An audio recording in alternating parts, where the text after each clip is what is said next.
Ito ba ano kasi siyang nagsasanga? Oo, kusa lang po talaga siya. So kailangan ba diligan siya para dumami yung sanga? Dinidiligan naman po kapag tuyo talaga. Sinasabayan ko naman po yung pagdilig paghapon. Oo. Dinidiligan ko naman po kasabay ng ibang mga halaman. Ibang bromeliad ba rin ito? Bakit magkaiba yung kulay nun? Parehas lang po yan ang po. Parehas lang. Bakit ito may kulay pink? Sa init po siguro. Sa init. Namumulaklak na siya, oh. Yung bulaklak ba tumutubo rin siya o ganyan lang? Tumutubo din po. Parang pinya yan eh. Paano mo ba pinupuro pa yung akalaypa? Ito. Akalaypang apod tawag dito. That time hindi ko rin alam kung anong pangalan niya. Paano mo siya tinatanim? Ano pwede din po yung mas maganda kasi pabuhayin mo muna. Pabuhayin sa lalagyan para mabilis pong mabuhay.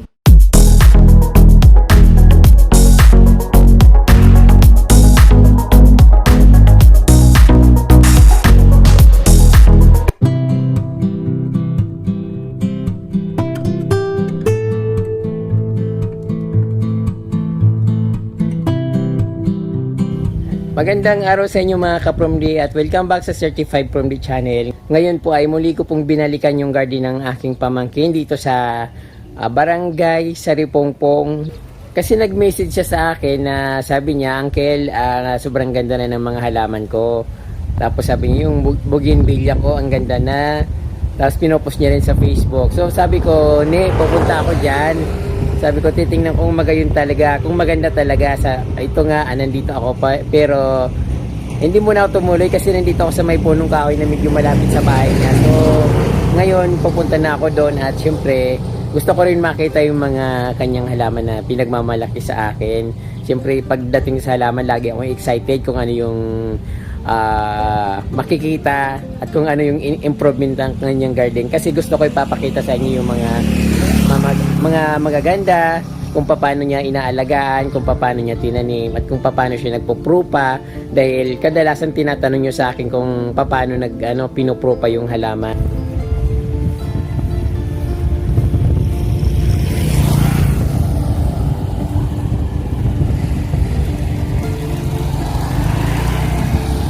So ito yung bahay ng pamangkin ko. Hello, Ne. Nandito na ako. Kumusta? Magagayon talaga yung masitas mo. Medyo matagal na akong hindi nakabalik dito. So ipapollow up ko lang kung kasi maraming nagtatanong sa mga viewers natin, mga ka-Promdi, kung paano nag-aalaga ng halaman dito. So ayan, papakita natin kung paano mo inaalagaan. Ayan pala ang aking pamangkin na napakaganda, si Michelle. Ayun. So tara na, ituro mo kung paano itanim yung mga halaman dito, yung mga bromeliads. Medyo mainit, pero ang sarap ng hangin. Ito ni, paano mo ba ito tinanim? Itong bromeliads na ito, paano mo ba sinimulan niya at paano siya dumami ng ganyan napakarami mong bromeliads? Hindi naman po yan alagiin masyado kasi pag tuyo po, kailangan talagang diligan. Tapos, hindi, pinapabayaan ko lang naman po yan, hindi naman alagain po. So, ang dami mo kasing bromeliads, nakita ko dito dati ang bromeliads mo. Parang ito lang, tapos nung once na pumunta ko dito, pumunta ko dito na blinag ko yung halaman mo, nagulat ako kasi sobrang dami mo ng ganito. So, ito ba kasi siyang nagsasanga? Oo, kusa lang po talaga siya. So, kailangan ba diligan siya para dumami yung sanga? Dinidiligan naman po kapag tuyo talaga. Sinasabayan ko naman po yung pagdilig paghapon. Oo. Dinidiligan ko naman po kasabay ng ibang mga halaman. Kasi pag sobrang init na tuyo, pag sobrang init na tutuyo rin yung dahon, so kailangan talaga diligan din. Diligan din. But hindi naman necessary, hindi naman kailangan na talagang didiligan.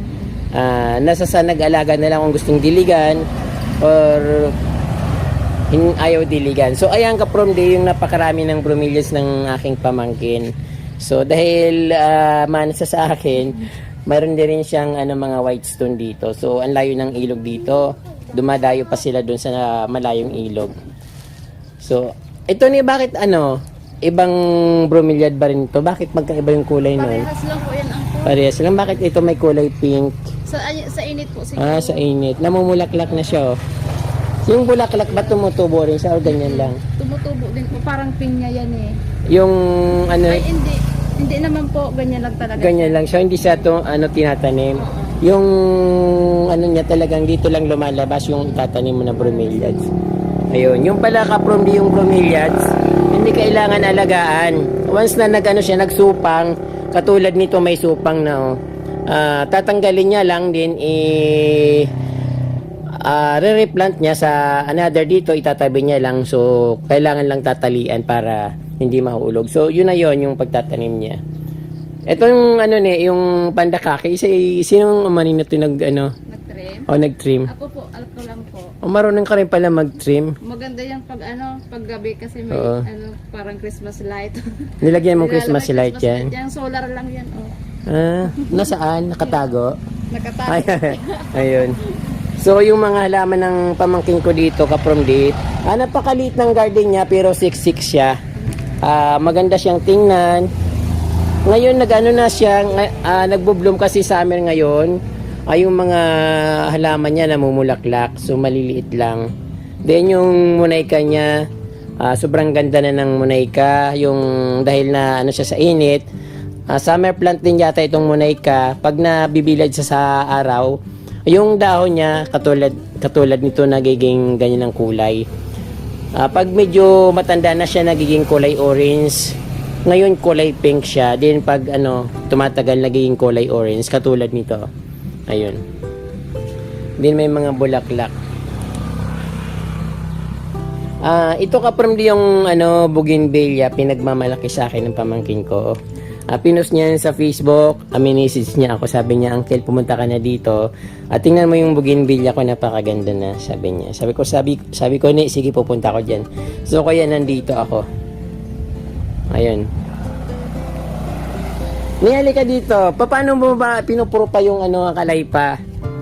Ito, akalaypang pudnit tawag dito. That time, hindi ko rin alam kung anong pangalan niya. Paano mo siya tinatanim? Pwede din po yung mas maganda kasi pabuhayin mo muna, pabuhayin sa lalagyan para mabilis pong mabuhay. Pero dapat kung hindi mo siya yung parang diretso ba ang pagtanim, yung medyo maulan ang panahon.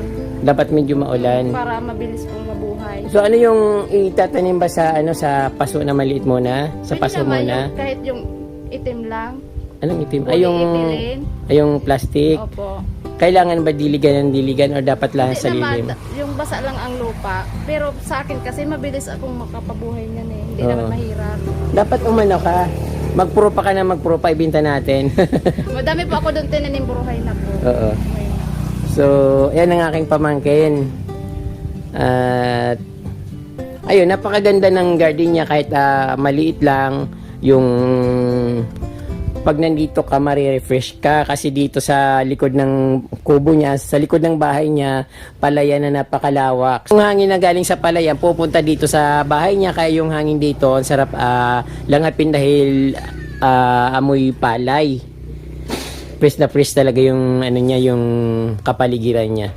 So ayan ang garden ng pamangkin ko. Marami ka rin ng mga mga anong tawag dito? Bigonia. So ito dito mo ako binigyan, 'di ba? Ito yung katulad nung mo sa akin, binigay mo sa akin. Namatay po yung nun. Ay, iba to? Iba yan. Bakit? Iba din yun po. 'Di ba yung ito parang pa-butterfly to eh. Oo. Ay di kumuha ka dun sa akin. Yung ko, mahaba na kasi tumangkad, ang bilis tumangkad, nilagyan ko ng gapangan. Iya po. Tumusok ko ng kawayan. So ayun na, wala pala yung pinutulan ko ng bigonya na binigay niya sa akin. Din ayan. Maganda rin itong bigonya na ito, medyo gusto niya 'di ba na initan ito?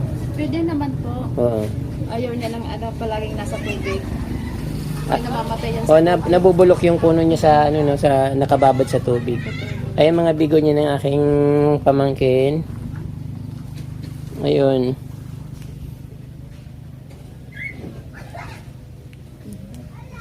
Sobrang init. Tagbulaklak kayo ng mga bougainvillea, kaya dapat dapat na inilalagay mo sa init. Alin po? Itong mga bougainvillea kasi pag mas gumaganda siya kapag nainitan. Diyan banda, oo. Pagpalitin mo yung yung ano mo, bigonya. Pagpalitin mo yung bigonya mo dun sa ano, bougainvillea. Then, croton naman ito yung ano, parang hotdog. Mayroon din rin siyang ano, Thai croton. Sabi niya binigay daw to sa kanya. That time inaarbor ko sa kanya, ayaw niya kasi paparamihin niya yung pa daw. So ayan, malaki na siya. Then ayun, ibang ano rin yan. Ibang variety rin yan, no. Red ang Umano yan, parang humahaba siya, di ba, gumagapang. matagal na Ayan. yun. Ngayon lang lumulat. Tapos ito, saan mo to kinuha? Saan ito Binigay galing? po sa akin ni mama. May nagbigay rin sa Naparaming inyo. ko. Oo, ang dami ng ano, ang bilis niya talagang ano, 4 na ano kaagad, Bigyan kita. 4 na supang. Wag na. Wala na akong malagyan eh. Violet na bulak na. At ayun ka-formly yung ano niya, napakalaki ng ano, taba-taba ng kanyang ano to? Alocasia. Giant alocasia. So alam ko kinakain yung laman niya eh. Ayan ang haba na.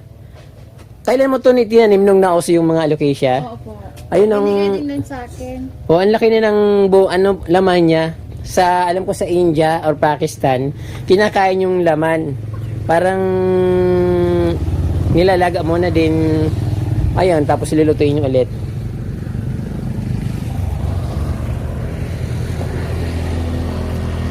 Ang croton niya, napakaganda. Itong pinaka-favorite kong crotons kasi, croton, kasi napakaraming kulay ng kanyang dahon. Lalo pag nasa init. Halos lahat yata ang kulay nandyan na, pero yung kulay blue lang yung hindi ko nakikita dyan sa kanya. Pero yung napakakulay niya, yun ang nagdadala sa kanya ng yung napakagandang tingnan. So yan talagang favorite ko na crouton. Yung kanyang pandakaki, siya lang daw nagtitrim niyan. Then, ayun. Wala ka nang halaman sa likod, ne? Wala na po. Wala na. Hindi ko pa naayos doon ang call. Oo.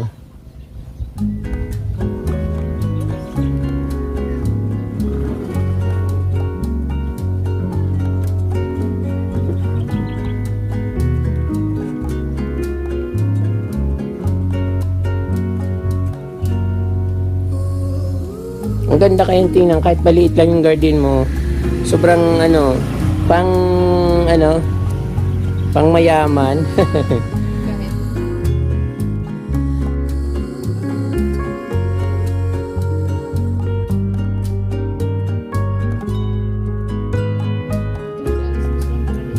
Alin? Alin pink tobacco? Cypress? Yan? Ano yan? Tea plant?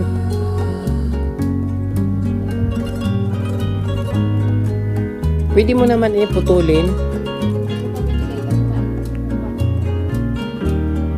Maganda nga yan pag pinutol mo, lalo siyang dadami.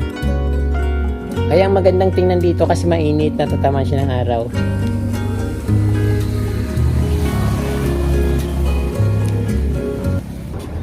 So dito naman yung titingnan natin ang halaman ng pamangkin ko dito sa kanyang balkonahe. Ito.